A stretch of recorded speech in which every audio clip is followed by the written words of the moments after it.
Hoje a gente vai mergulhar de cabeça para entender uma das entidades espirituais mais fortes e, olha, talvez uma das mais incompreendidas que existem, a pombagira. A ideia aqui é a gente desmontar o medo e o preconceito para conseguir enxergar a força e a lei que elas realmente representam. Forte essa frase, né? Pois é exatamente por aqui que a nossa conversa começa. Muita gente já deve ter ouvido isso ou alguma coisa bem parecida. Mas será que é isso mesmo? Hoje a gente vai desconstruir essa imagem e ir atrás da verdadeira essência dessas guardiãs. Então, vamos lá. A pergunta que não quer calar, afinal de contas, quem são elas? Nessa primeira parte, a gente vai quebrar esse preconceito todo para revelar o que existe de verdade por trás de tanto mistério. Ok, vamos direto ao ponto. Dá uma olhada nesse contraste. De um lado, tá tudo aquilo que o preconceito diz, que é espírito vingativo, destruidora de lares, essas coisas. Do outro, a verdade. Guardiã, lei, um espírito humanizado. A diferença é gritante, né? Pombagira não tem nada a ver com demônio. Ela é, na verdade, a aplicação da lei divina na vida de cada um. E o que quer dizer guardiã? Significa que elas já foram humanas, já estiveram aqui, caminharam por essa terra, sentiram na pele o que é abandono, traição, dor. É exatamente por terem vivido tudo isso que elas não nos julgam. Elas entendem a dor humana e trabalham para ajudar na nossa evolução. Essa metáfora aqui, nossa, ela diz tudo. É a ilustração perfeita da origem da força da pombagira. A força dela não vem de uma pureza que nunca foi tocada, sabe? Vem da capacidade de transformar as piores experiências da vida em poder, em sabedoria, em ouro puro. E como é que ela atua? Pensa assim, na hierarquia espiritual, ela trabalha ali juntinho de Exu, que é quem abre os caminhos. Se Exu abre a porta, a pomba-gira é quem entra para decorar a casa. Ela que traz a cor, a beleza e o propósito. É o estímulo, sabe? Aquela vontade de levantar da cama, de lutar, de conquistar. Sem ela, o mundo seria bem mais cinza. E toda essa força se manifesta de formas bem características, através de símbolos que todo mundo reconhece. Bora então desvendar o que está por trás de cada gesto, de cada som, começando pela famosa gargalhada. Ah, gargalhada. Quem nunca ouviu e ficou se perguntando o que isso quer dizer? Muita gente interpreta logo como deboche, como provocação, mas a verdade é bem mais complexa e funcional. A gargalhada da pombagira é, na verdade, um mantra sonoro e tem três funções principais. Primeiro, ela quebra as energias mais densas e negativas de um lugar ou de uma pessoa. Segundo, funciona como uma descarga mesmo, limpando o campo energético. E terceiro, que é genial, ela ri do problema para mostrar que ele é muito menor do que a força que existe para superá-lo. Seguindo essa mesma lógica, vamos para outro símbolo muito marcante: as saias rodando na dança. Seria só vaidade? Só para fazer cena? Como tudo na espiritualidade, a gente já sabe que a resposta é não. A dança é pura ferramenta de trabalho. Quando a saia gira, ela cria um verdadeiro ciclone de energia. Esse vórtice suga as larvas astrais, que são acúmulos de energia negativa e outras vibrações ruins do ambiente. É como se ela estivesse fazendo uma varredura espiritual. Ela está limpando tudo ao redor enquanto dança.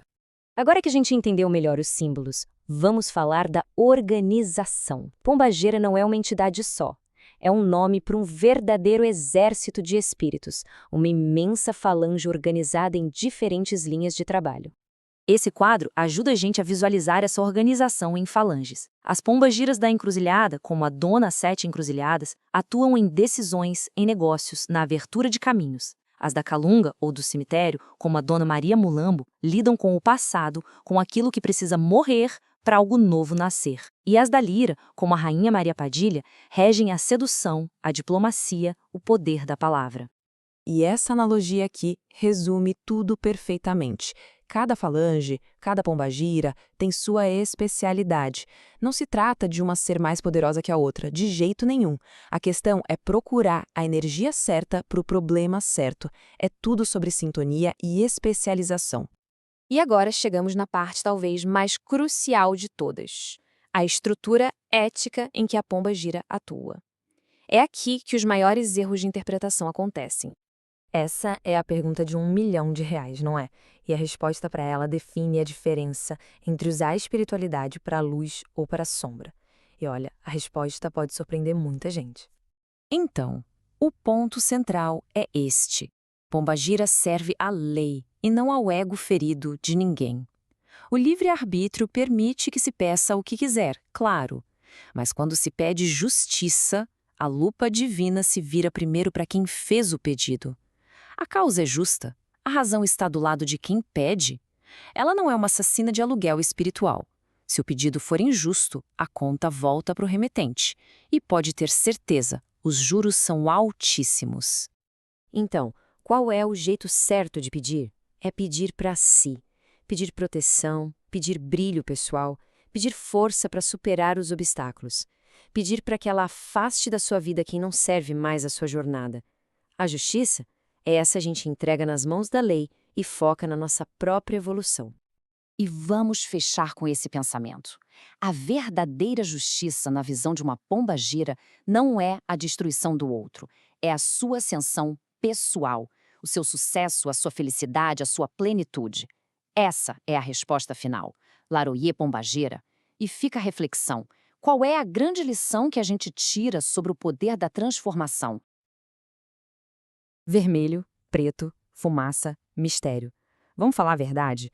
Poucas figuras espirituais provocam tanto fascínio e, ao mesmo tempo, tanto receio quanto Pombagira. Nessa nossa análise, a gente vai mergulhar fundo nesses símbolos para entender o que realmente existe por trás daquele arrepio, daquele medo que muita gente sente.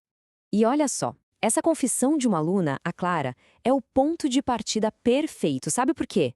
Porque ela resume o sentimento muito, mas muito comum. É aquele medo que nasce de imagens super fortes, mas que na maioria das vezes são mal interpretadas. É o clássico medo do desconhecido. Então, vamos começar pelo que salta aos olhos primeiro: as cores. O vermelho e o preto são praticamente a assinatura de Pombagira, e é exatamente aí que o primeiro grande tabu aparece.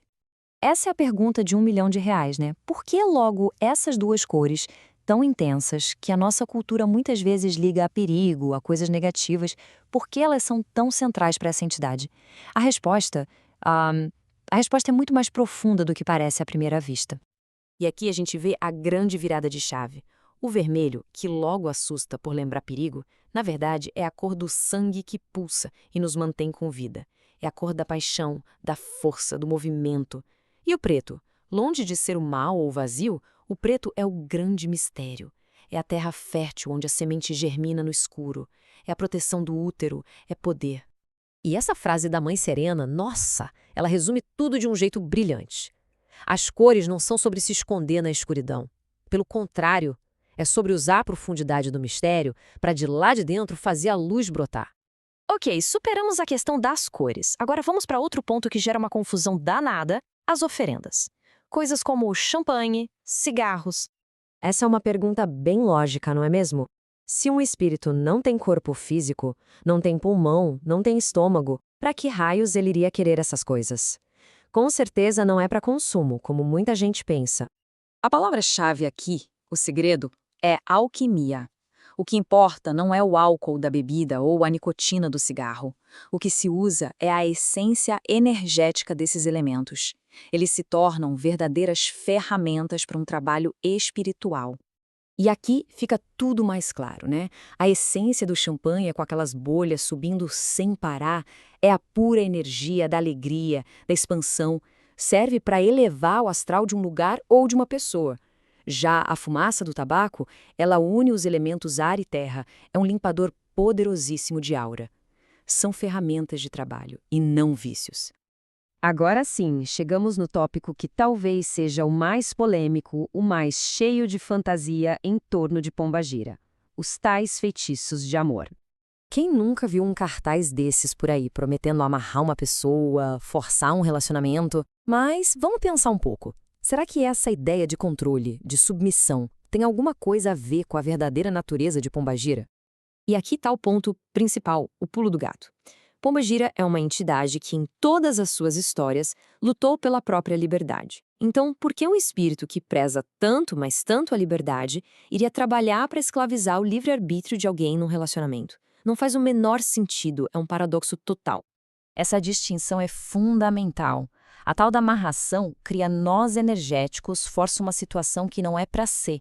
E esse nó, com o tempo, aperta o pescoço de todo mundo. O trabalho de Pombagira é sobre atração.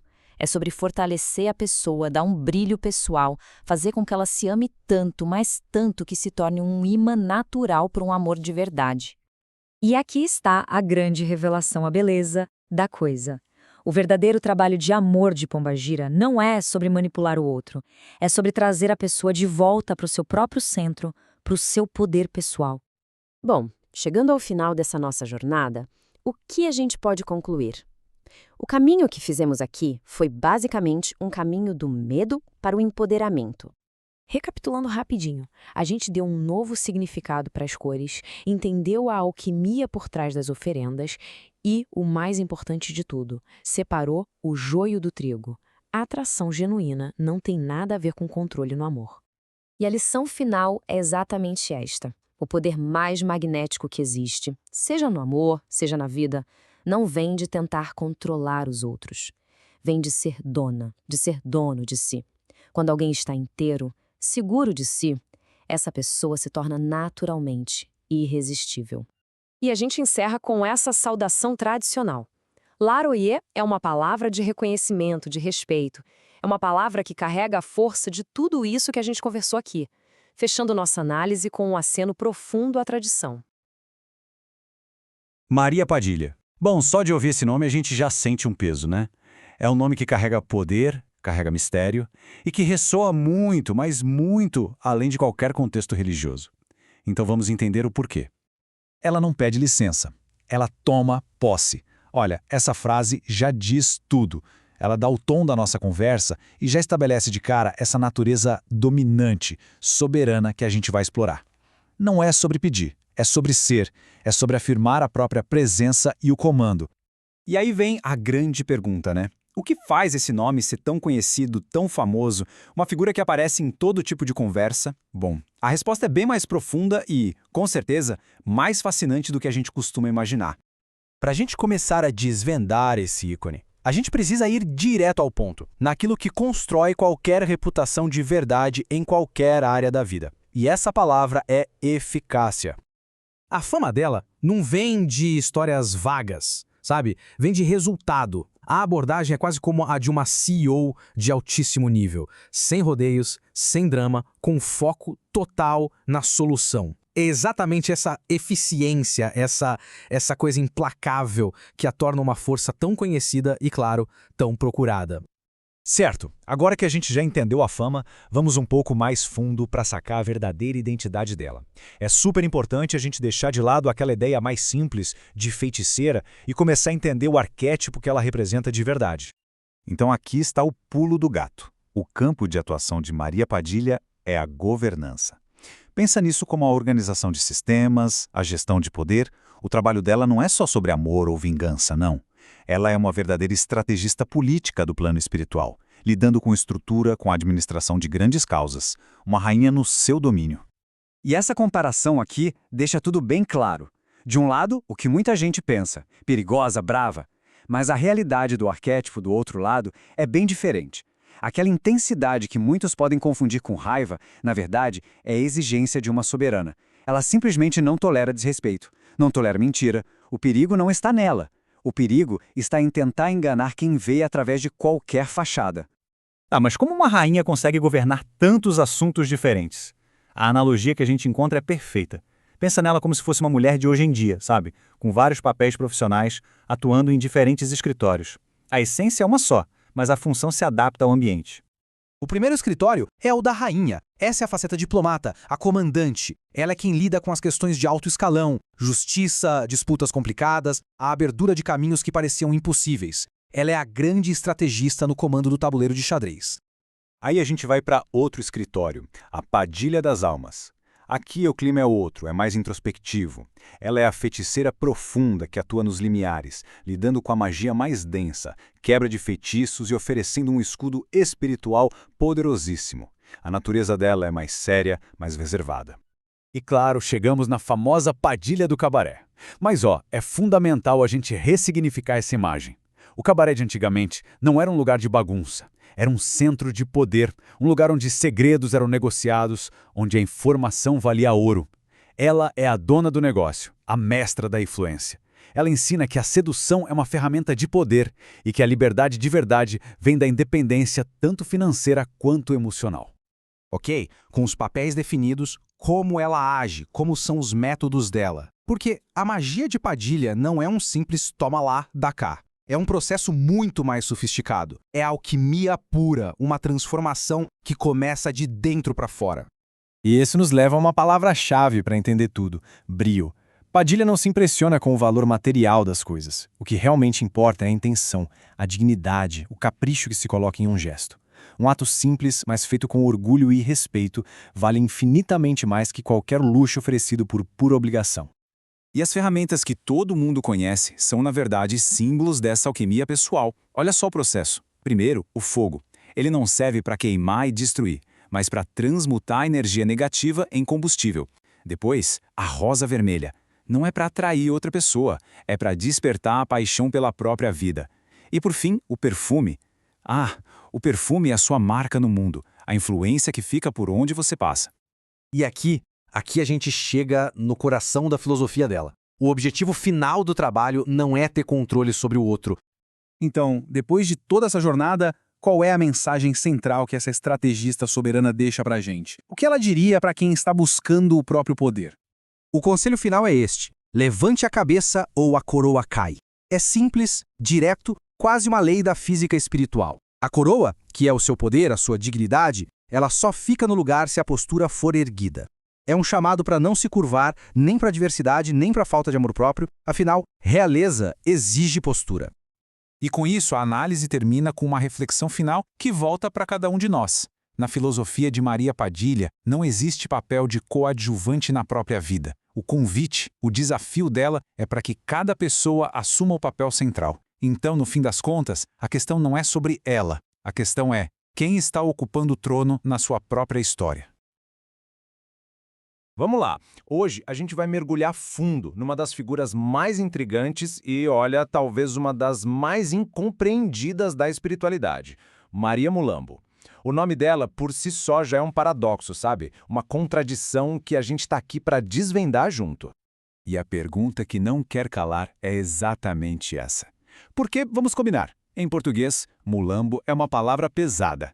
É trapo, é pano de chão, é algo que a gente considera sem valor.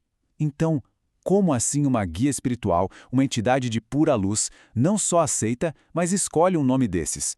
É esse mistério que a gente vai investigar agora. Então, para começar, vamos encarar de frente o que assusta, o estigma que esse nome carrega. E aqui está o pulo do gato. De um lado, a gente tem o significado do dia a dia, o que o mundo ensina pra gente. Do outro, o significado espiritual, que é o que ela realmente é. Ela escolhe esse nome para mandar um recado bem claro: eu vou onde ninguém mais quer ir.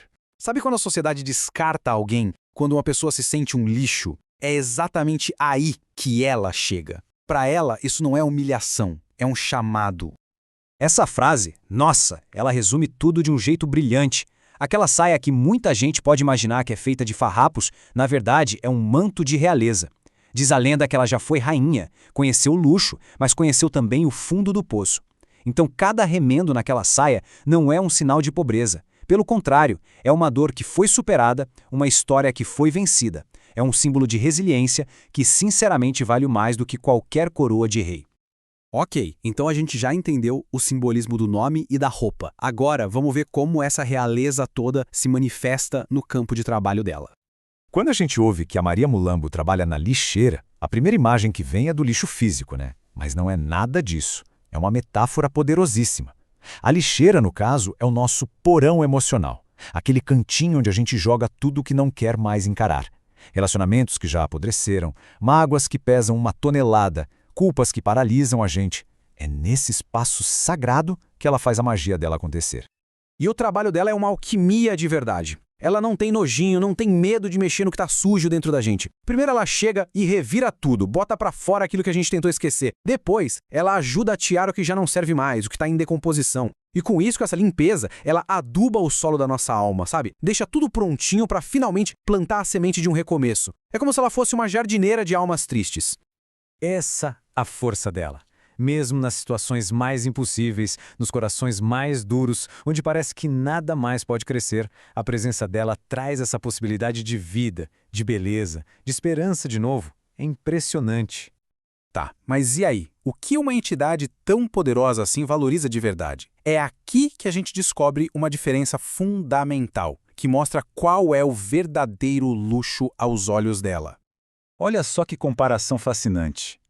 Enquanto outras entidades grandiosas, como a maravilhosa Maria Padilha, apreciam o luxo, a postura, a riqueza, a Maria Mulambo busca um outro tipo de ouro, a sinceridade do coração. Para ela, um banquete gigante oferecido com orgulho não vale nada, mas um simples copo d'água, entregue com uma lágrima honesta, pode mover montanhas. E as oferendas para ela refletem exatamente isso. É tudo simples. Uma cidra, um vinho docinho, um cigarro suave, mas a oferenda mais simbólica de todas para mim é a rosa sem espinhos. O ato de tirar os espinhos antes de entregar a flor é um ritual, é um pedido que diz: eu quero tirar a dor do meu caminho. É sobre a intenção, entende? E não sobre ostentação. E tudo isso, o nome, a lixeira, a sinceridade, tudo nos leva direto para o coração da mensagem dela, para a força universal da resiliência. Essa é a promessa dela. Não interessa o tamanho do rasgo, o quão em pedaços alguém se sinta, sempre existe a chance de se refazer. A dignidade para Maria Mulambo não vem de roupa cara, não vem de status. Vem da força de caráter de se levantar mais uma vez, e outra, e outra. E aqui está o ponto final, o grande segredo. Aquele momento que todo mundo vê como o fim da linha, o ponto mais baixo da vida, é exatamente o ponto de partida para ela. O fundo do poço não é um lugar de desespero, é o território dela. É o solo fértil onde ela começa o trabalho de reerguer. E a mensagem final não é um ponto, é uma direção. Uma vez que ela encontra alguém lá embaixo, no fundo do poço, só existe um caminho possível, para cima. Essa é a força e a esperança de Maria Mulambo. Saravá! Olá! Então, hoje a gente vai mergulhar nos mistérios de uma das entidades espirituais mais fortes e, vamos combinar, mais incompreendidas que existem, a pombagira rosa caveira. Só o nome dela já evoca umas imagens bem poderosas, né? Mas a verdade que ela carrega ali, nos ossos, é ainda mais impactante. Vamos juntos descobrir o que realmente se esconde por trás da caveira. Pois é, essa é a pergunta que deixa muita gente intrigada. A imagem de uma mulher associada a uma caveira parece uma coisa meio contraditória, né? Quase assustadora. Mas e se essa caveira não for um símbolo do fim, e sim de um começo? E se todo esse medo que a gente sente for, na verdade, um convite para olhar mais fundo? Para a gente conseguir entender a essência da Dona Rosa Caveira, o primeiro passo é esse: desconstruir o medo. Vamos analisar de perto o seu símbolo mais poderoso e descobrir o que ele significa de verdade. E aqui, olha, está o ponto central de tudo. A sabedoria da Rosa Caveira ensina que a gente tem que temer a máscara, não a caveira. Pensa bem, a máscara é a ilusão, é aquilo que a gente usa para esconder quem a gente é. A caveira, por outro lado, a caveira é a verdade absoluta, nua e crua, sem nenhum artifício. É a nossa essência. É só parar para pensar um pouco. Quando a gente tira a pele, a cor dos olhos, a beleza, o que sobra no final? O osso. A caveira é o grande nivelador. Diante dela não existe rico ou pobre, bonito ou feio. Somos todos, na nossa essência, a mesma coisa. É o lembrete definitivo contra o orgulho e a vaidade. E é exatamente por isso que a Rosa Caveira atua na linha da evolução espiritual. Ela não está nem aí para aparências, para futilidade ou vaidade. O foco dela é o que está por dentro. Ela olha diretamente para a alma. Ok, agora que a gente já entendeu a parte do osso, vamos falar da rosa. Porque a união desses dois símbolos, nossa, ela revela a mensagem mais profunda da Rosa Caveira, essa relação surpreendente entre a vida e a morte. Mas antes de continuar rapidinho, a gente precisa entender um conceito. O Dieguns, de forma bem simples, são os espíritos que já deixaram o corpo físico. E isso é importante porque a Rosa Caveira é uma feiticeira ancestral, uma das poucas que tem um domínio profundo sobre a magia que envolve esses espíritos. Ela atua como uma ponte entre os mundos.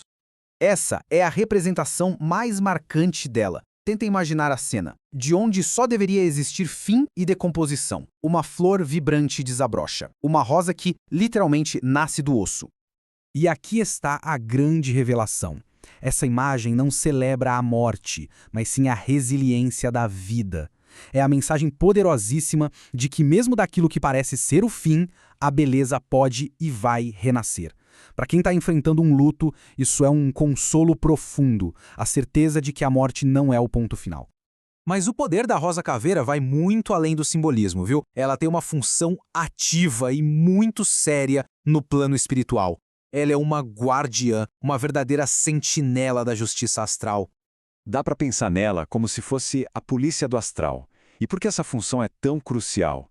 Porque ela é a guardiã da verdade num plano onde a ilusão pode ser muito perigosa.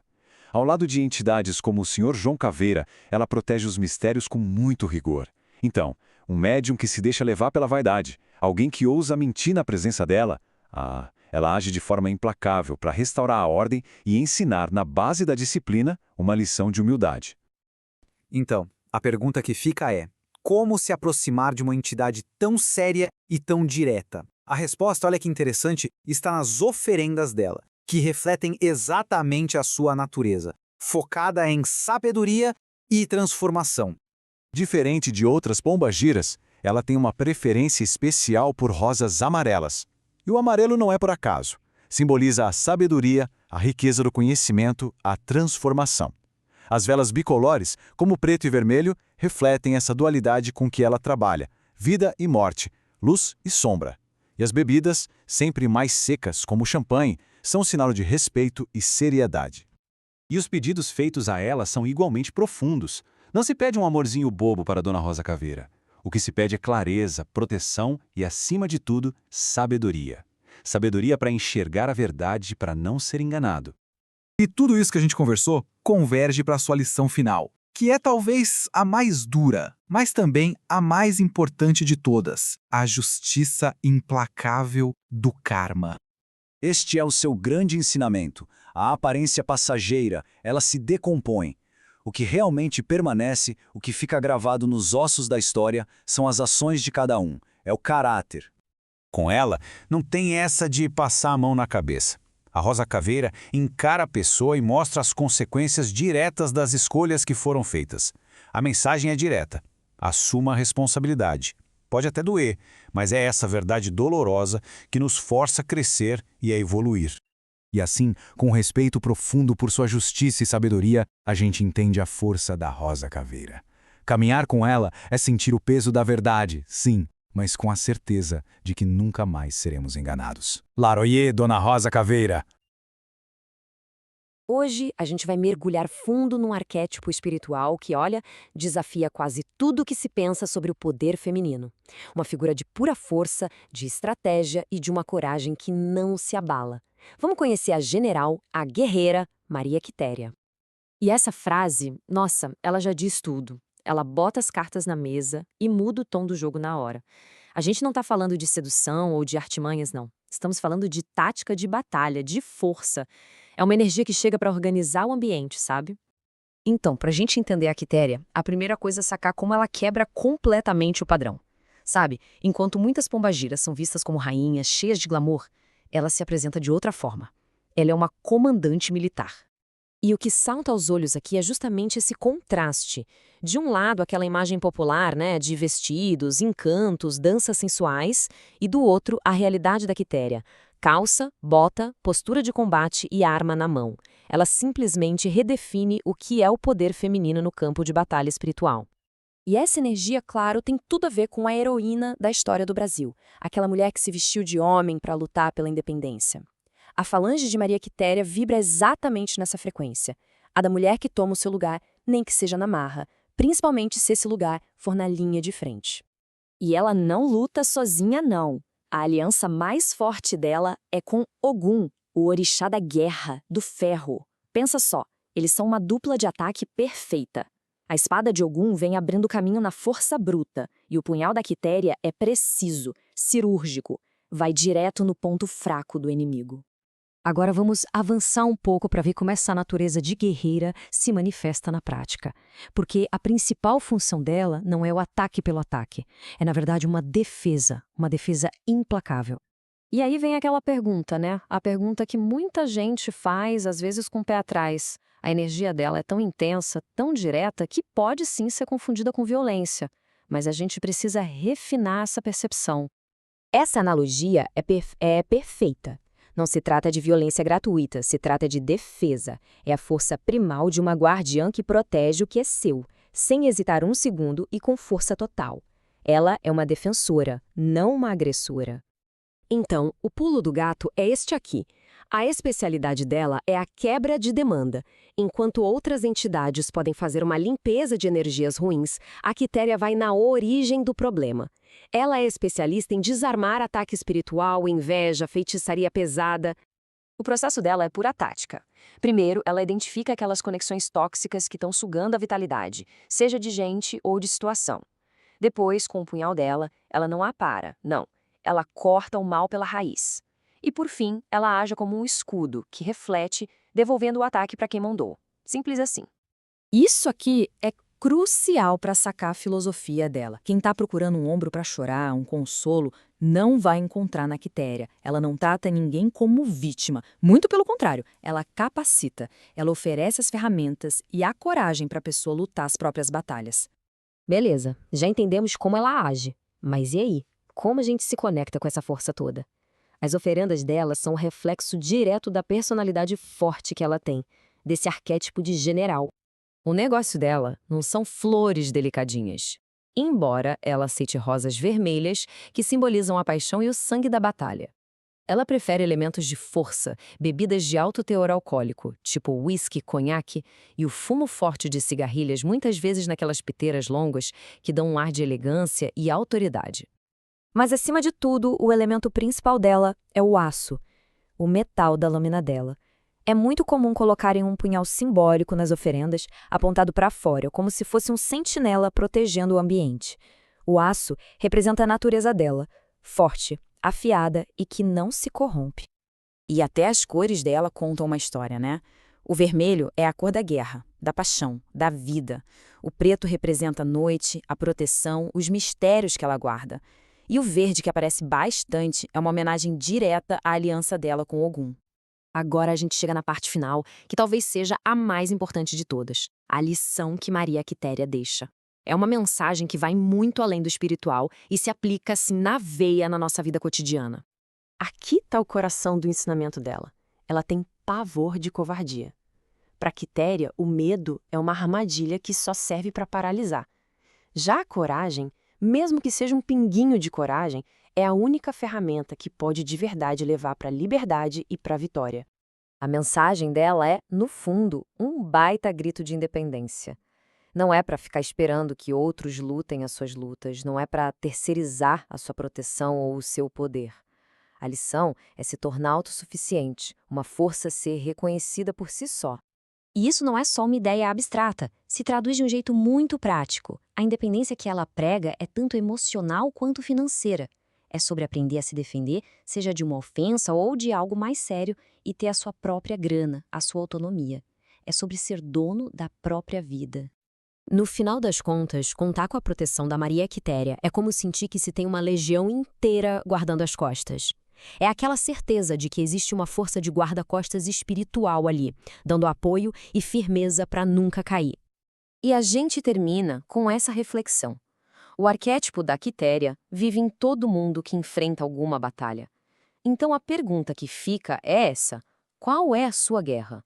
É pela sua independência? Pela sua paz? Pelos seus sonhos? Identificar essa luta é o primeiro passo para chamar sua própria coragem. Hoje, a gente vai mergulhar fundo numa das figuras mais enigmáticas e poderosas que existem. Vamos juntos desvendar os mistérios da Dama da Noite, a grande guardiã dos segredos que a escuridão esconde. Essa frase, sou familiar, né? Para muita gente, o primeiro contato com esse nome veio assim, com um aviso, quase um medo de criança do que se esconde no escuro. Mas e se a verdade por trás desse nome for muito, mas muito mais fascinante do que assustadora? E é exatamente essa a nossa proposta aqui. A gente vai transformar aquele medo antigo em puro fascínio. Vamos entender quem ela é, de verdade. Qual o propósito da Senhora da Meia-Noite, que vai muito além de uma simples lenda para assustar a criança. Essa frase, nossa, ela é a chave para a gente começar a entender tudo. A noite não é um lugar de ausência, um vazio. Pelo contrário, é um reino pulsante, cheio de vida, onde os segredos mais profundos e as verdades mais ocultas finalmente aparecem. E é nesse cenário que ela reina. E aqui vem a primeira grande peça do quebra-cabeça. A Dama da Noite é uma pomba-gira. E não qualquer uma. Ela é especificamente a soberana do oculto. O trabalho dela não é espalhar o medo. Ele começa quando o sol se põe, porque é justamente na escuridão que os maiores segredos se revelam. Olha só que contraste absurdo, né? De um lado, a figura que nos ensinaram a temer, quase um bicho-papão. Do outro, a essência verdadeira dela, uma guardiã poderosa, um olho que tudo vê na escuridão. Enquanto o mundo dorme, ela está lá vigiando e revelando. E claro, uma força dessa magnitude tem seus símbolos de poder. São eles que nos contam sobre suas habilidades. Vamos entender o que a coruja e o manto dela realmente significam. O primeiro, e talvez o mais famoso, é a coruja. E olha, essa escolha não é nem um pouco por acaso. Esse animal personifica uma das suas maiores qualidades. Pensa bem, a coruja enxerga com perfeição na escuridão total. A cabeça dela gira em praticamente todas as direções, o que dá uma visão completa do ambiente. A Dama da Noite é exatamente assim. Nada, absolutamente nada passa despercebido por ela. Agora, vamos falar do segundo grande símbolo dela, o manto, que na verdade é muito mais do que uma simples roupa. É um verdadeiro escudo de mistério e principalmente de proteção. É quase uma prece, sabe? Esse é o pedido que se faz a ela quando o perigo aperta. Minha Senhora, me cubra com seu manto. É um apelo direto, uma forma de invocar o poder dela para se esconder de algum mal. E o efeito disso é algo realmente poderoso. Dizem que debaixo desse manto estrelado, uma pessoa se torna simplesmente invisível aos olhos de quem lhe deseja o mal. É a proteção máxima, se transformar numa sombra para escapar de qualquer perseguição, seja ela física ou espiritual. Ok, já entendemos os símbolos, mas onde exatamente ela atua na nossa vida? Bom, é aqui que a gente entra no domínio dela sobre as emoções humanas, os segredos e a verdade nua e crua. E aí surge aquela pergunta, né? Como é que uma entidade tão ligada ao oculto, ao mistério, se relaciona com assuntos do coração, amor, desejo? Onde ela entra nisso? Sabe, tem uma frase que, pra mim, resume tudo sobre ela. Ela é perigosa, no bom sentido. Perigosa para quem? Para as mentiras, para os enganos, para as ilusões. Ela atua naquilo que é intenso, que é verdadeiro, mesmo que seja um segredo. O território dela é exatamente esse. Aquilo que a gente não fala à luz do dia. O amor secreto, aquele desejo que ninguém pode saber e, claro, a verdade implacável da traição. Ela não está ali para julgar a paixão, mas ela não tolera a mentira que muitas vezes vem junto. Mas olha só, não é só sobre paixão e segredo. Existe um lado dela que é pura compaixão. Muitas vezes ela é vista como a companhia de quem chora sozinho de madrugada, de quem sofre de insônia por um coração partido. Só que isso é muito importante. Fica aqui um aviso fundamental. Se alguém pede a verdade para a Dama da Noite, precisa estar realmente preparado para ouvir. Ela não vai amenizar, não vai enfeitar a realidade. A verdade vem nua, crua e, às vezes, doída. Ela não oferece conforto, ela oferece clareza. E para a gente fechar esse nosso mergulho, é fundamental falar de uma coisa: respeito. Como se dirigir a uma força como essa? Como demonstrar reverência? O gosto dela, como se pode imaginar, é sofisticado, sombrio até. Ela aprecia rosas de um vermelho tão profundo que parece quase preto, quase grená. Gosta de licores finos, de cacau, de menta. E o ambiente ideal para uma oferenda é sempre o mesmo: a quietude da noite sob a luz da lua. E aqui vem a regra de ouro, a mais importante de todas. O tempo da noite é sagrado e o nome dela deve ser tratado com a máxima seriedade. Chamar por ela em tom de brincadeira, por zombaria ou por uma curiosidade boba é um desrespeito profundo. É por isso que, ao se referir a ela, a gente saúda com todo o respeito. Laroyer, dama da noite. Isso é mais do que só uma palavra. É um reconhecimento da força dela e, ao mesmo tempo, um pedido de proteção. E a gente termina com essa reflexão. A Dama da Noite, no fim das contas, nos convida a olhar para a escuridão não com medo, mas com a curiosidade de quem realmente busca a verdade. Fica a pergunta no ar: que verdades poderiam ser reveladas sobre nós e sobre os outros, enquanto o mundo todo está adormecido? Olá! Hoje a gente vai mergulhar fundo no universo cheio de mistério e poder para falar de uma das entidades espirituais mais fascinantes e, olha, às vezes mais incompreendidas que existem. A pombagira cigana. Ela é pura força da natureza, uma feiticeira da estrada, a senhora da liberdade. Então vamos começar direto pela pergunta que, nossa, confunde muita gente, né? Afinal, ela é pombagira ou ela é uma cigana? Essa dúvida aí é a chave para a gente começar a desvendar quem ela realmente é. E para responder isso, a gente precisa entender que ela tem, na verdade, uma identidade dupla. Não é uma coisa ou outra. É uma combinação. E que combinação poderosa! Olha só que interessante essa distinção. De um lado, a gente tem o povo cigano, que são os espíritos de pessoas que realmente viveram, sabe, em clãs nômades na estrada, e do outro lado, a pombagira cigana. Ela é uma entidade específica que trabalha na vibração de Exu, mas que carrega consigo toda a magia, toda a sabedoria desse povo da estrada. Ela tem uma energia mais, digamos, pé no chão, mais ligada aos feitiços da terra. E é aqui que tudo se encaixa, né? Essa definição mostra a força dela de um jeito brilhante. Ela não é só a liberdade do vento, da estrada aberta. Ela é também o poder da encruzilhada, aquele ponto mágico onde os caminhos se cruzam e as decisões precisam ser tomadas. É literalmente a fusão perfeita entre o movimento e a magia. Beleza, vamos em frente então. Como é que essa identidade toda se manifesta na habilidade mais famosa dela, que é a avidência? Mas já vou adiantando, não é só sobre ler a sorte não. O ponto principal é esse aqui. Ela vai muito, mas muito além da superfície. A pombagira cigana é conhecida como a Senhora dos Oráculos, e a visão dela, nossa, ela penetra fundo. Dizem que nem precisa contar qual é o problema. Ela olha para a pessoa e simplesmente sabe o que está afligindo aquela alma.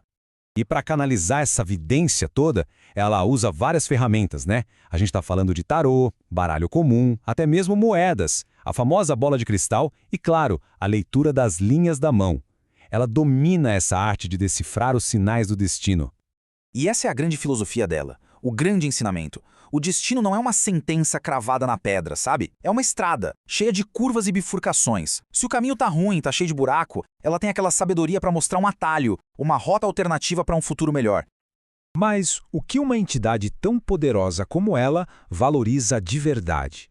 Será que é dinheiro? Joias? Vamos descobrir agora qual é o seu maior, o seu verdadeiro tesouro. Sim, é verdade. Ela aprecia o ouro. Mas para o espírito cigano, o ouro é muito mais do que só riqueza material. Pensa nele como um símbolo sagrado, sabe? A representação do brilho do sol aqui na Terra. É uma energia que atrai prosperidade, que atrai abundância. Só que mais valioso do que qualquer metal, do que qualquer joia, é a liberdade. A liberdade de ser, de ir e vir, de escolher o próprio caminho. Esse sim é o bem mais sagrado dela. E é exatamente por isso que ela atua como uma grande libertadora. Ela não suporta ver alguém preso, submisso, trancado em situações que apagam o brilho da pessoa. Pode ser um relacionamento abusivo, um emprego que esmaga a alma. A pombagira cigana é aquela força que dá a coragem necessária para cortar essas correntes. Esse lema aqui, nossa, resume tudo perfeitamente. O céu é meu teto, a terra é minha cama. É uma conexão total com o mundo, sem muros, sem amarras. Ela pertence à estrada, ao horizonte, à natureza. Ok, então como é que a gente pode se conectar com essa energia toda? Como honrar essa viajante espiritual? Agradar a pombagira cigana é, no fundo, celebrar a vida com todos os sentidos. Frutas bem doces, um bom vinho tinto, o perfume de incensos florais, lenços coloridos, leques e, principalmente, música e dança. Aliás, colocar uma música cigana e simplesmente dançar com alegria é uma das formas mais bonitas de saudar essa força. E não precisa de reza complicada, não. Um pedido sincero, que venha do coração, já é o suficiente. Pedir por caminhos abertos e pela clareza para enxergar o amanhã é falar a língua dela, direto na sua essência. E a gente termina com essa reflexão. A pombagira cigana nos ensina que somos todos viajantes na nossa própria história. Então fica a pergunta: se o destino é uma estrada, em qual caminho da vida está na hora de desenhar um novo mapa, de encontrar um atalho e finalmente reivindicar a própria liberdade? A resposta? Bom, a resposta está na estrada que se abre à frente. Olha, tem uma entidade espiritual que é, nossa, um verdadeiro furacão de emoções. Uma força da natureza que, quando chega, ninguém fica indiferente. O nome dela é Dona Sete Saias e hoje a gente vai mergulhar nessa energia vibrante que ela carrega. A definição mais perfeita que existe sobre ela é essa aí, ó, a própria alegria em movimento. Imagina só, uma energia que não consegue ficar parada, que está sempre dançando, sempre celebrando a vida. É disso que a gente está falando. E aí, claro, vem a pergunta que não quer calar, né? De onde vem esse nome? Por que 7 saias? Será que ela usa uma saia em cima da outra? Bem, a resposta é muito mais simbólica do que parece.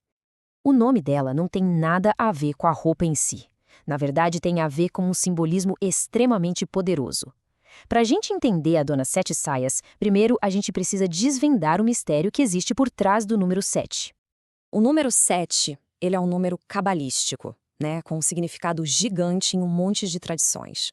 Pensa comigo, são 7 dias na semana, 7 cores no arco-íris, 7 chakras. É um número que fala de totalidade, de um ciclo completo, de poder espiritual. E é exatamente isso que as 7 saias dela simbolizam. Cada saia é a capacidade que ela tem de atuar num desses 7 grandes campos da nossa vida. Tem a saia do amor, a saia do dinheiro, da saúde, da proteção.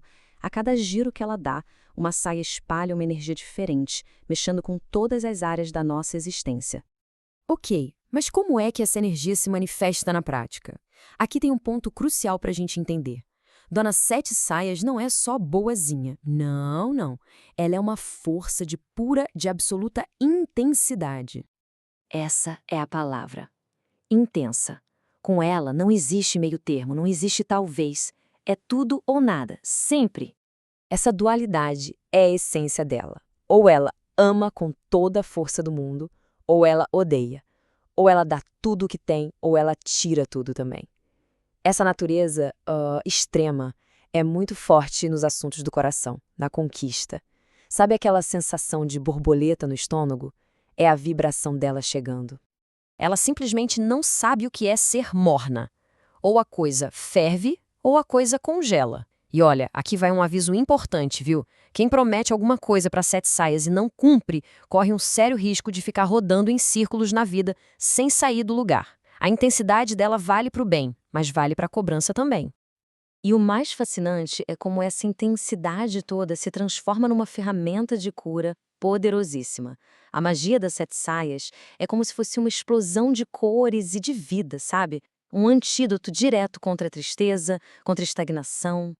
Se a gente parar para pensar, muitas entidades espirituais trabalham com o preto, com o vermelho. Dona Sete Saias não. Ela abraça o colorido, o estampado, a alegria que a gente vê.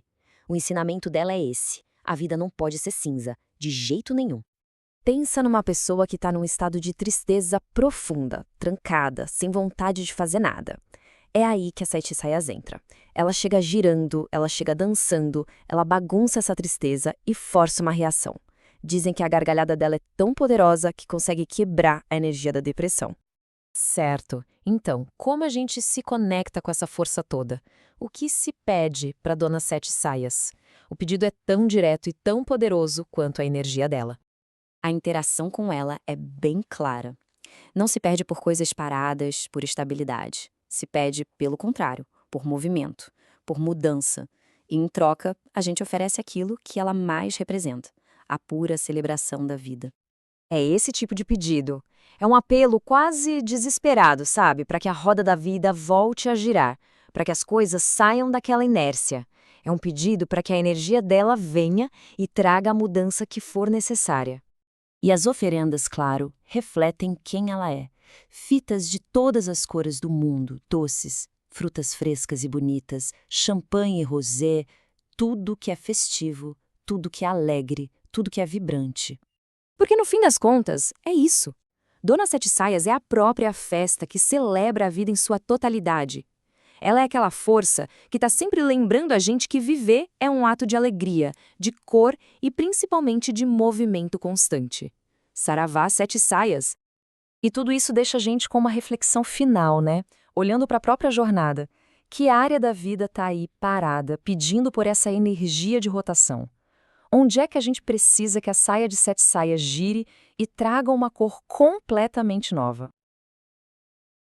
Terno de linho branco, chapéu panamá na cabeça e, claro, uma navalha sempre por perto. Hoje, a gente vai mergulhar na história de uma das figuras mais fascinantes e, por que não dizer, enigmáticas da nossa cultura, a Maria Navalha. Vamos juntos desvendar quem é a mulher por trás da lenda, da lâmina e de toda essa sabedoria que vem direto das ruas. E olha, a primeira coisa que chama a atenção na Maria Navalha é justamente a imagem dela. Um terno de linho branco, tipicamente masculino, chapéu. Por quê? Por que essa aparência tão única, tão fora da curva? Essa, na verdade, é a primeira grande pista para a gente começar a entender quem ela é de verdade. Para a gente sacar a essência da Maria Navalha, o primeiro passo é entender o território dela. Esquece a ideia de rainha em castelo, tá? O reino da navalha são as ruas. E esse contraste aqui é tudo. Pensa só, de um lado a gente tem o castelo, o luxo, aquele domínio mais místico de outras entidades espirituais. E do outro, o chão da Lapa, no Rio de Janeiro. A realidade pulsante, crua. É ali, no meio da agitação da boemia, ao som do samba, no tilintar dos copos de um bar, é nesse lugar que a Maria Navalha encontra a sua verdadeira força.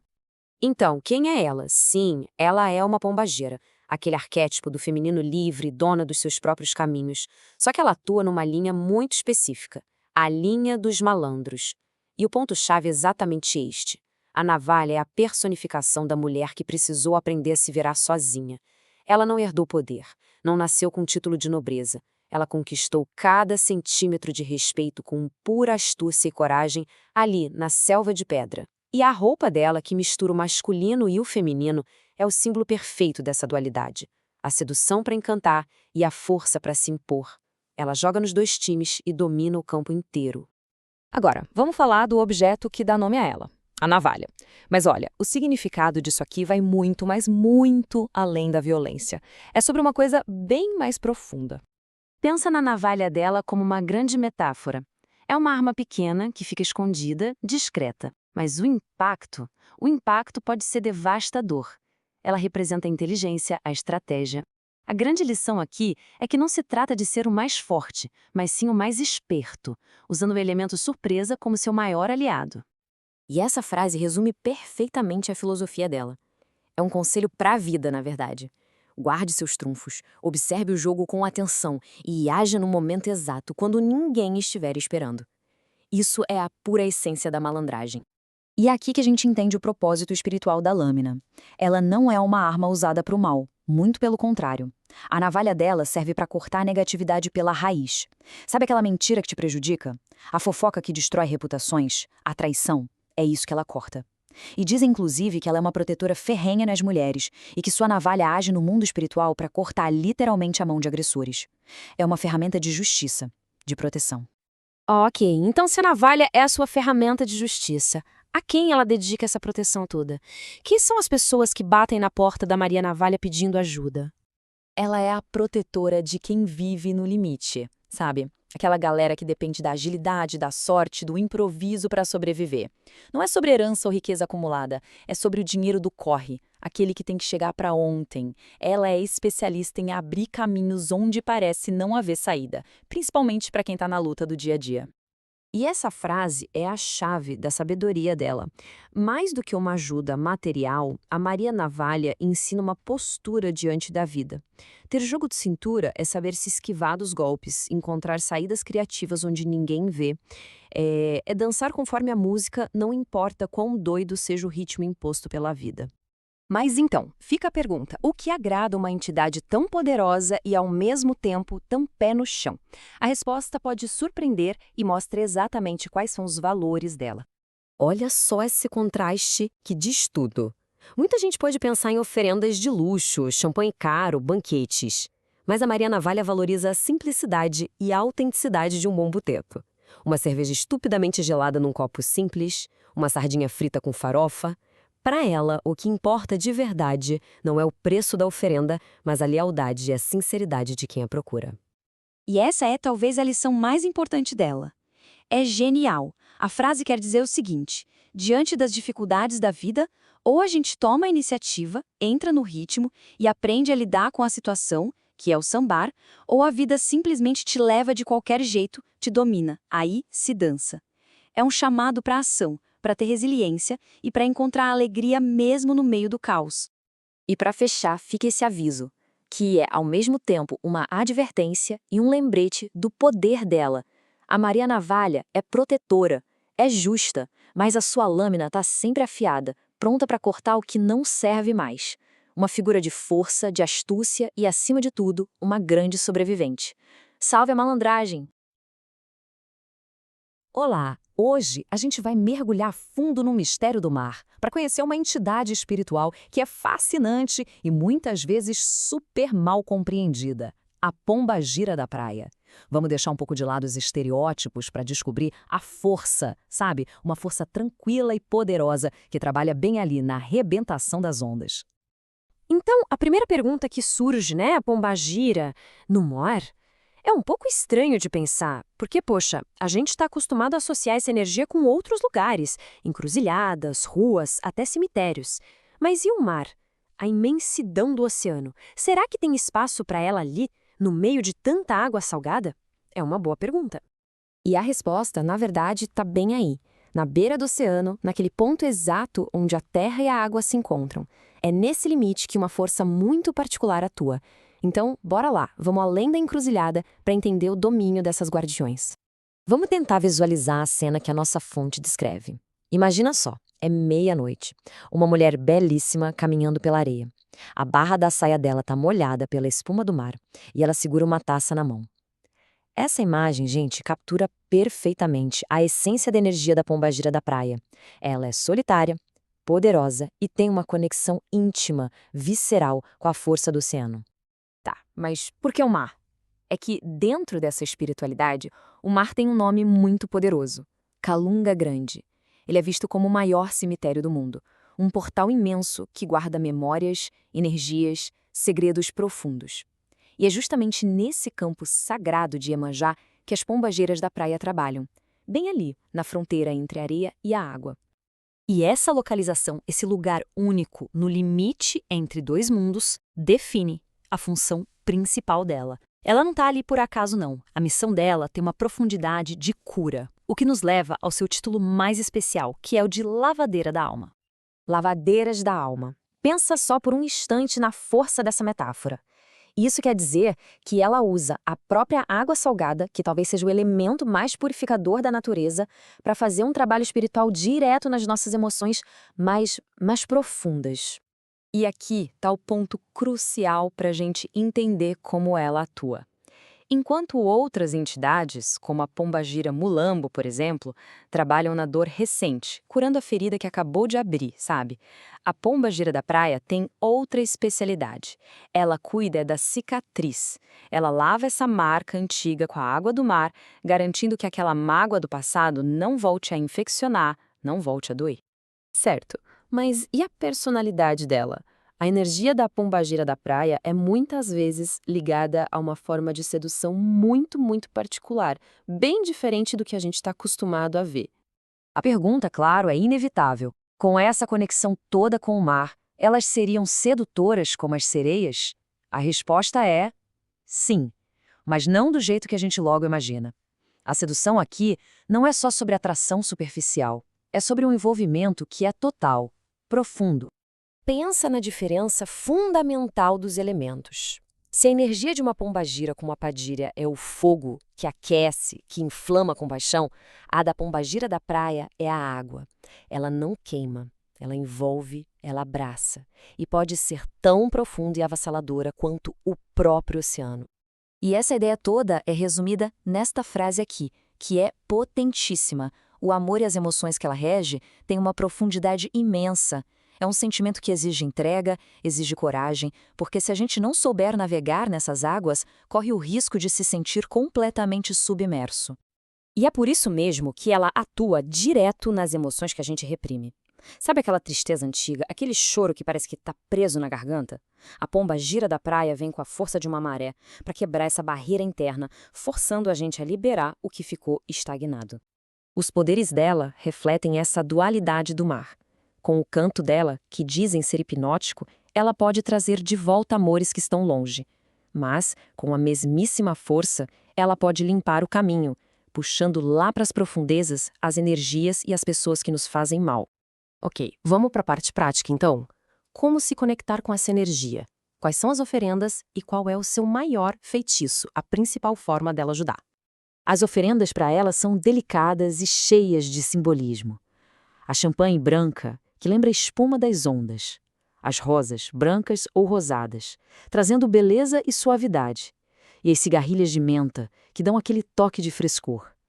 Tudo entregue com muito respeito. Ali mesmo, na areia. E aqui, a nossa fonte traz um ponto que é absolutamente fundamental: o respeito máximo pelo espaço sagrado dela.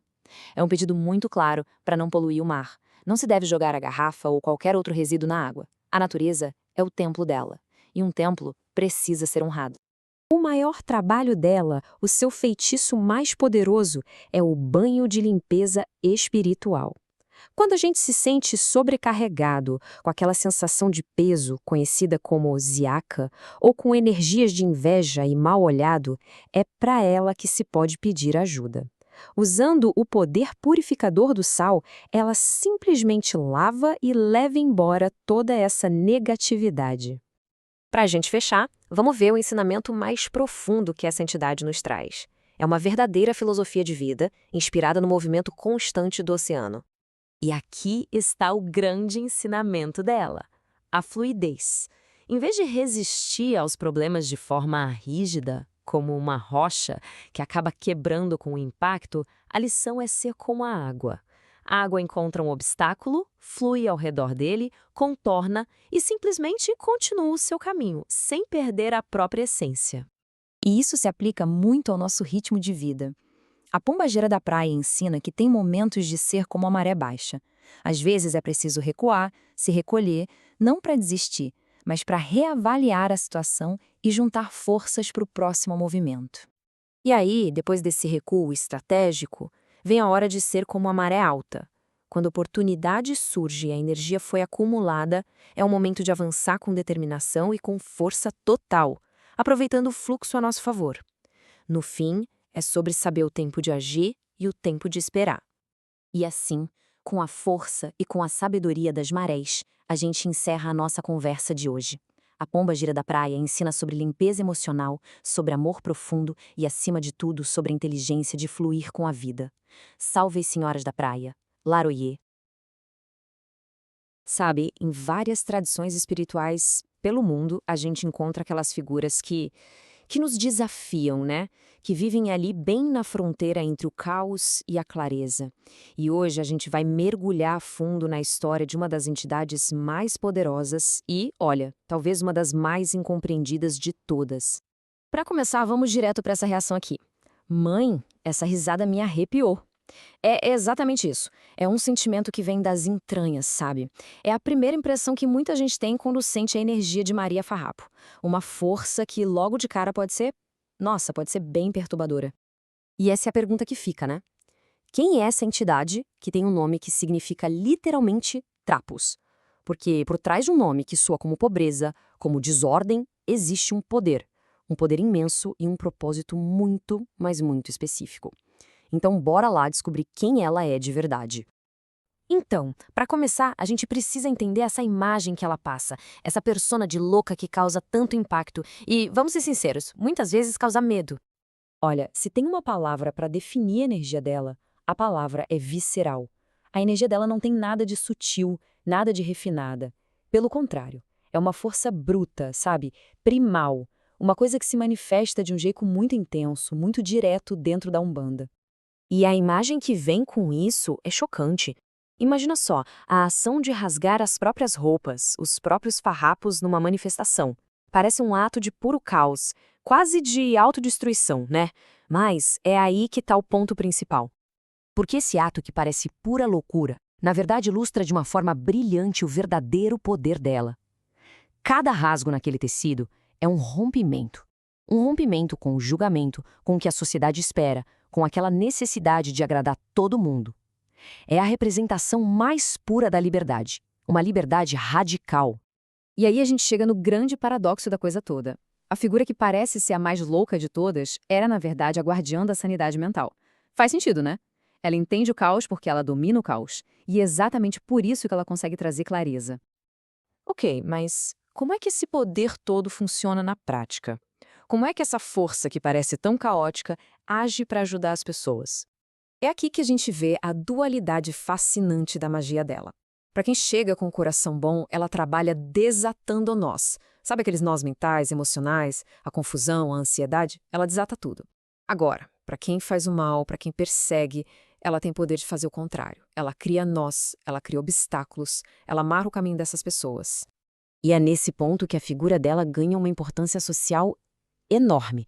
Maria Farrapo vira um arquétipo, uma defensora espiritual de todas as mulheres que já foram chamadas de histéricas, de loucas, só porque sentiam demais, só porque a intensidade delas não cabia no mundo. Para a gente entender de verdade a essência da Farrapo, uma coisa que ajuda muito é comparar ela com outra entidade bem conhecida. Isso ajuda a gente a não cair numa confusão que é bem comum. A pergunta é clássica. Ela é a mesma coisa que Maria Mulambo? E essa dúvida surge muito porque os nomes parecem ligados a trapos, a restos, né? Mas a resposta, gente, é um grande e sonoro não. São energias completamente diferentes. Olha só, essa comparação deixa tudo bem claro. A Mulambo é a realeza que caiu, mas que mantém a nobreza mesmo na hora de se reconstruir. Já a Farrapo é o caos bruto. Ela é tempestade na mente. Ela não tem cerimônia nenhuma, senta no chão, gosta de uma cachaça. A força dela não vem da resiliência, vem da própria desordem. E é exatamente aí, nesse caos, que mora o poder único dela. Sabe quando um problema parece impossível? Quando a lógica já não adianta mais nada? É a loucura dela que chega para quebrar esse impasse, para abrir um caminho onde parecia que não tinha mais saída nenhuma. Beleza. E para fechar, vamos para a parte prática. Como e principalmente quando é que se pode pedir a ajuda de uma força tão particular como essa? Então, quem é que deveria recorrer a ela? É importante dizer que a energia dela não é para qualquer coisinha. É uma energia específica para momentos de crise. Crise aguda mesmo. Aqueles momentos em que parece que tudo por dentro está desmoronando. Os momentos ideais para buscar a ajuda dela são bem claros. Quando se está sentindo aquela perda de controle total, sabe? Quando parece que um colapso nervoso está batendo na porta.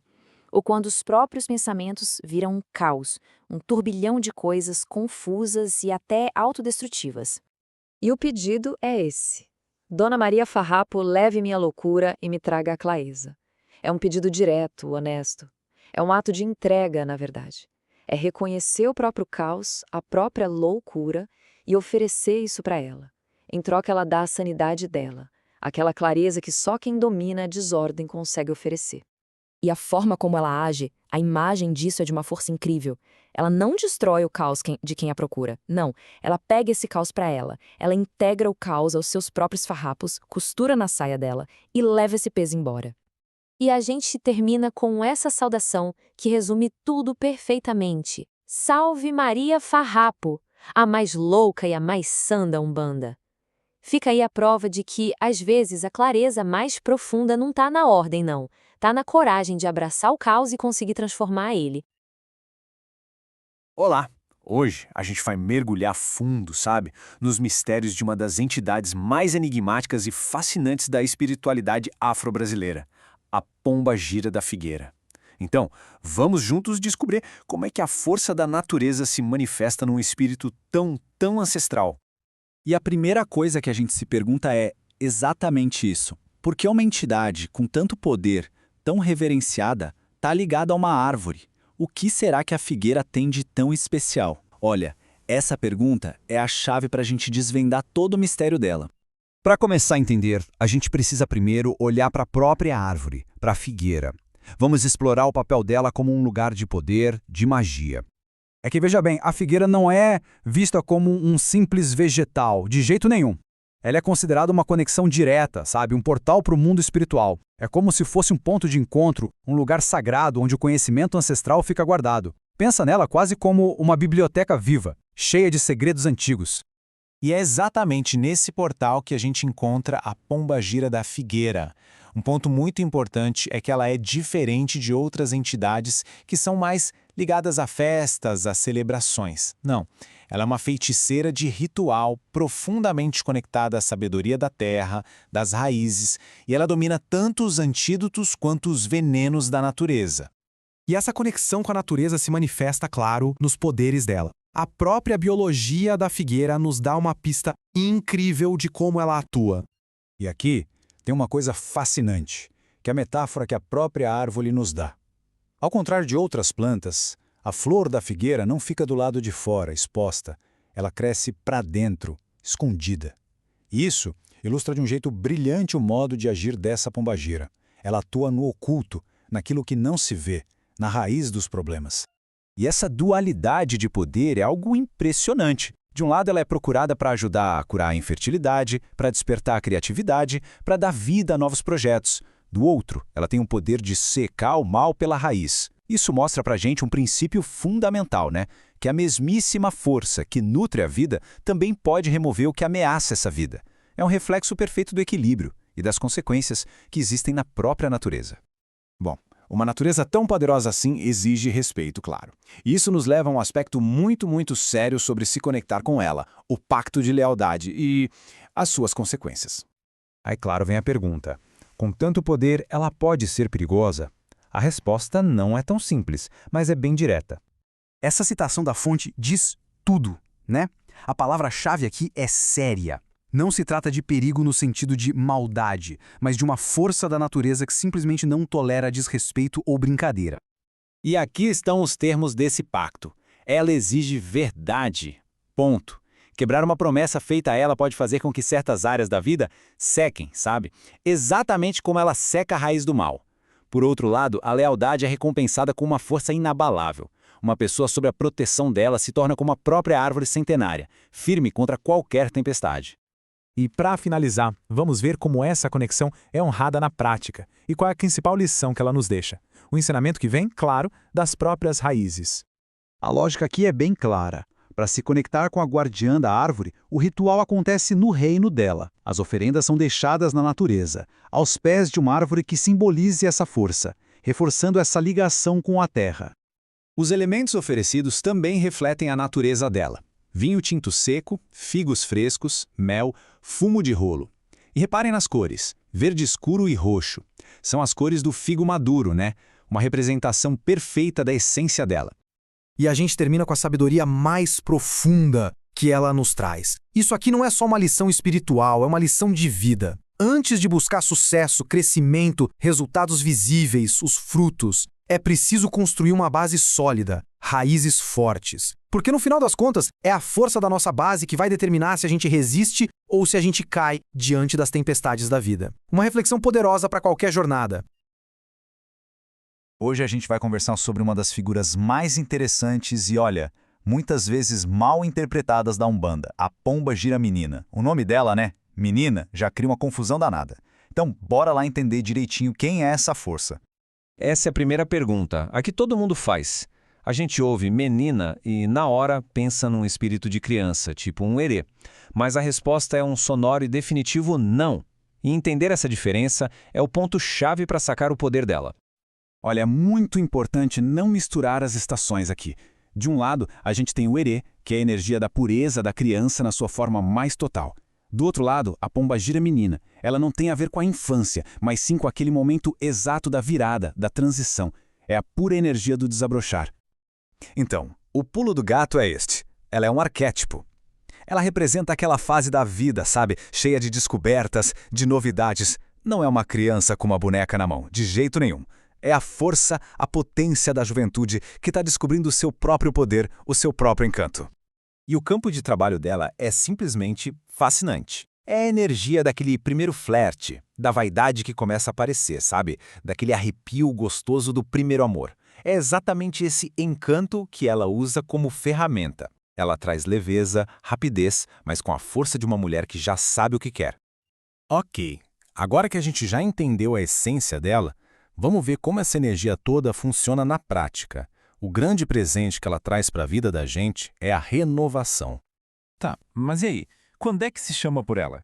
Em que tipo de situação essa energia de renovação é mais bem-vinda, mais necessária? A resposta está bem aqui. Sabe aquela fase em que a vida parece que ficou meio cinza? Um cansaço que não passa, um certo amargor. Quando o relacionamento cai na rotina, ou quando a gente se olha no espelho e parece que o brilho sumiu. É nesse exato momento que a energia dela entra em campo. O ponto principal dela é justamente esse, trazer o frescor de volta para a vida. Ele ensina a gente a rir de novo, a brincar mais, a se cuidar e principalmente a tirar aquele peso todo dos ombros. É como abrir a janela e deixar um ar fresco entrar na alma. Mas, atenção! Como toda força muito poderosa, existe uma complexidade. A energia dela não é só doçura e riso, não. É preciso ter cuidado, porque ela também é dona do mistério da ilusão. Pensa bem, a juventude pode ser bem impulsiva, né?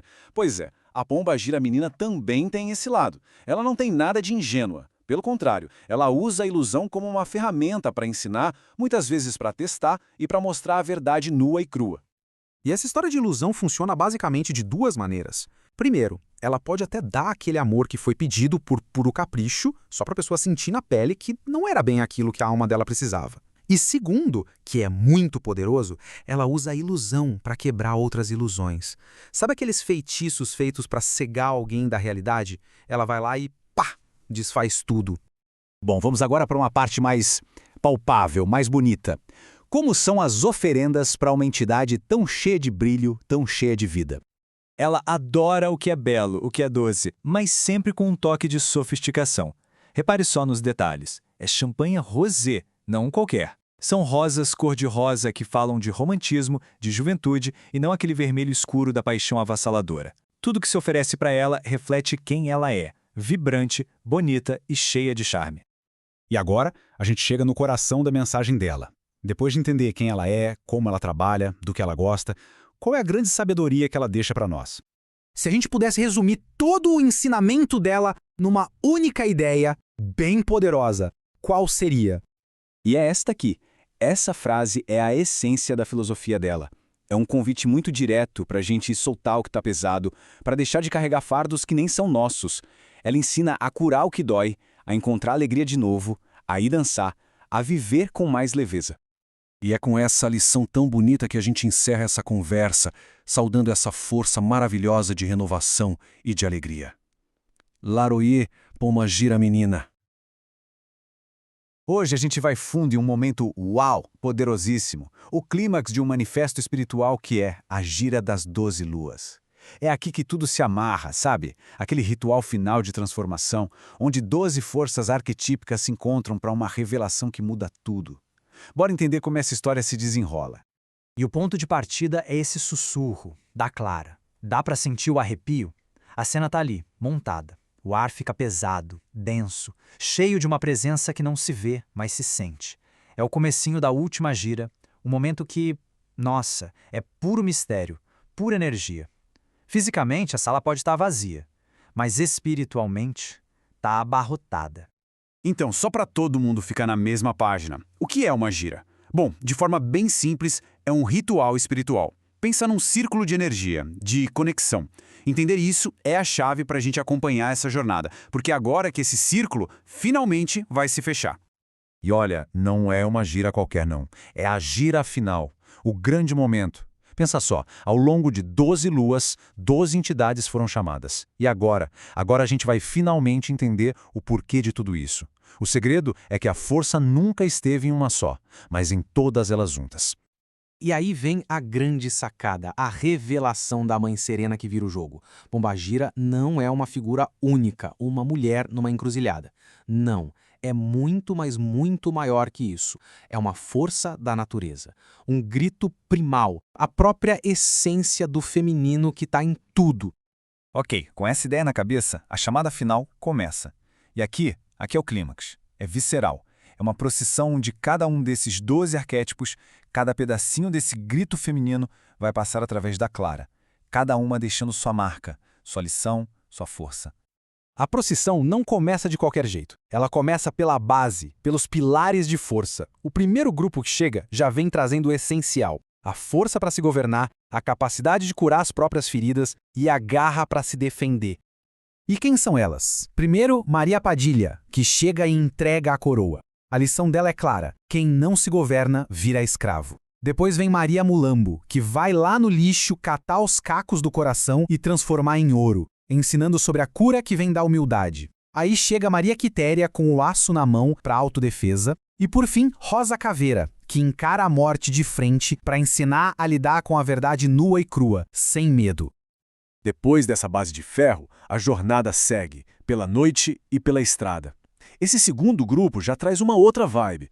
É o mistério, mas também é a vibração, a liberdade do espírito. O papo aqui é sobre segredos, sobre a paixão de celebrar a vida e sobre como quebrar as correntes do destino. A Dama da Noite. Ela vem e cobre tudo com seu manto de mistério. Logo depois, 7 saias, que chega girando, toda colorida, trazendo a festa, a intensidade de quem ama sem medidas. E então, a cigana. Ela joga o baralho na estrada e mostra que o destino, olha, não é uma prisão. Ela ensina sobre a liberdade de escolher o próprio caminho. A procissão não para. E agora ela desce para a rua, para o mundo real, com toda a sua dureza, sabe? E ao mesmo tempo, mergulha nas águas profundas da alma. Esse terceiro grupo é sobre resiliência na marra. É sobre limpeza, purificação e, principalmente, sobre como manter a sanidade quando tudo parece um caos. Quem chega agora? Maria Navalha, trazendo a sabedoria das ruas, a malandragem para não se deixar bater. Depois, a pombagira da praia, que mergulha a alma na água salgada e lava todas as impurezas. E quando a mente está prestes a se quebrar, vem Maria Farrapo e costura a sanidade de volta, com uma força inabalável. E para fechar o ciclo, chega a dupla final. Depois de passar pelo fogo, pela noite, pela rua, esse último grupo vem para trazer de volta a leveza e a estabilidade. É o arremate final de toda essa transformação. A pombagira menina, com seu sorriso, devolve o encanto, a capacidade de ver a magia na vida de novo. E por fim, a figueira empresta suas raízes profundas, garantindo que, não importa a tempestade que venha, a base será forte o suficiente para resistir. O ciclo está completo. E de repente, tudo para. O barulho dos tambores, os cantos, silêncio. Silêncio total. Aquela procissão visceral acaba. E o clima muda. Vira uma intensidade quieta, sabe? É a hora da verdade. A grande revelação, que não vai vir de fora, vai vir de dentro. É aí que Mãe Serena faz a pergunta-chave. É um convite para olhar para dentro. Um momento de suspense total, onde tudo que foi vivido na gira vai ser encarado de frente. E a resposta? A resposta não está nas palavras, está no reflexo. E o que o espelho mostra? O rosto é o mesmo, mas é outra pessoa. É fundamentalmente diferente. Onde antes tinha uma mulher, agora existe a força de todas elas. A coroa de Padilha, a espada de Quitéria, as cartas da cigana, todos os arquétipos agora moram ali dentro, transformando uma pessoa só em uma legião. E esse é o pulo do gato. Todo aquele conhecimento, todo aquele poder, o grimório, como diz o texto, não é um objeto externo para consultar. A jornada fez com que tudo isso fosse internalizado. O grimório, agora, é a própria pessoa. A sabedoria foi incorporada. E essa é a grande promessa, a consequência de tudo. A solidão acabou. Porque essa legião interna tá ali sempre. Se for para chorar, a Mulambo chora junto. Se for para lutar, a navalha tá lá do lado. É a descoberta de uma força interior que é coletiva e, nossa, inabalável. A gira termina, o ritual chega ao fim, o portão de ferro se fecha. Mas o fim desse círculo não é um ponto final, de jeito nenhum. Muito pelo contrário, é o ponto de partida, é o começo de um jeito totalmente novo de estar no mundo. E a lição mais importante talvez seja essa. A transformação de verdade não muda o mundo lá fora. As dificuldades, os desafios, eles continuam os mesmos. O que muda é a pessoa que vai encarar tudo isso.